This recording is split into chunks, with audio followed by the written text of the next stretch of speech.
Assalamualaikum warahmatullahi wabarakatuh. Saya Elina Rahmawati dengan NIM 2402010200540 kelas MJ401 Program Studi Manajemen PJJ S1 Universitas Cyber Asia mata kuliah Manajemen Perbankan dengan dosen Bapak Wahyu Purbo Santoso SEMM CFRM. Pada kesempatan kali ini, saya akan mempresentasikan tentang opini atau pandangan terkait masalah Bank Mandiri atau BMRI, suku bunga kredit sudah turun.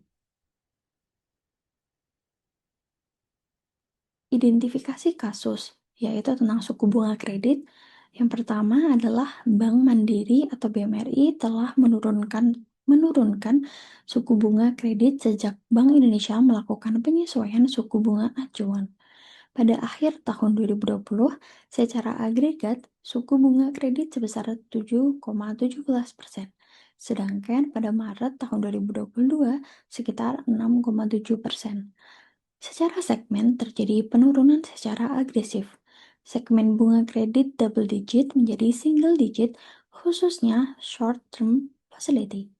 Mandiri sebagai bank BUMN mendukung meningkatkan perekonomian nasional khususnya UMKM. Sepanjang tahun 2021, Mandiri telah menyalurkan kredit sebesar 1.050,16 triliun, tumbuh 8,86% secara tahunan.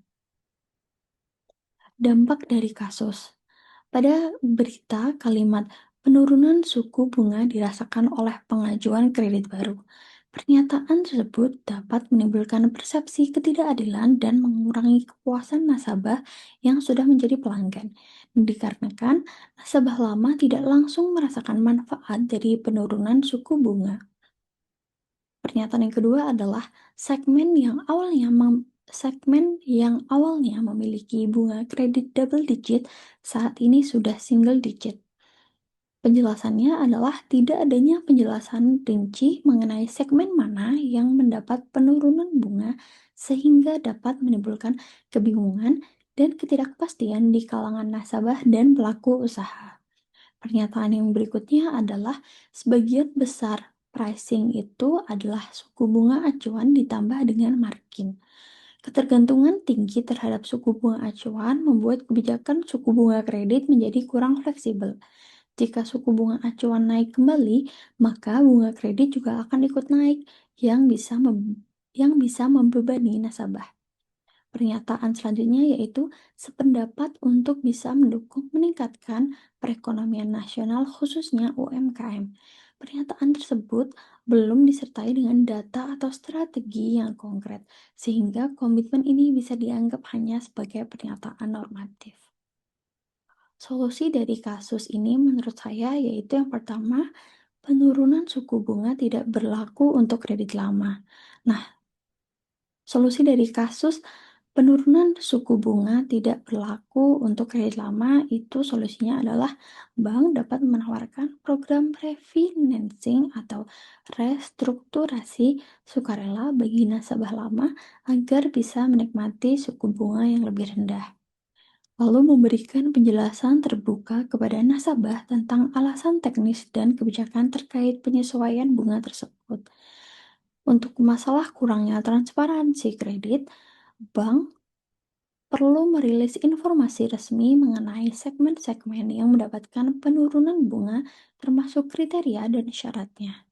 Lalu edukasi kepada nasabah melalui media sosial, aplikasi mobile banking, dan customer service.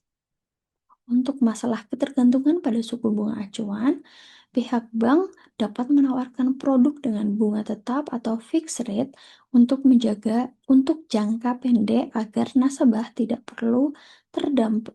terlalu terdampak fluktuasi suku bunga acuan.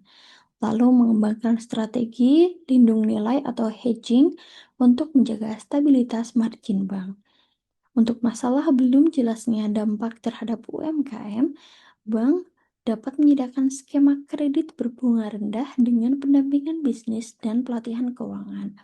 Lalu, kemitraan dengan pemerintah dan lembaga keuangan mikro untuk memperluas jangkauan dari UMKM. Sekian Sekian presentasi dari saya. Kurang lebihnya mohon maaf. Wassalamualaikum warahmatullahi wabarakatuh.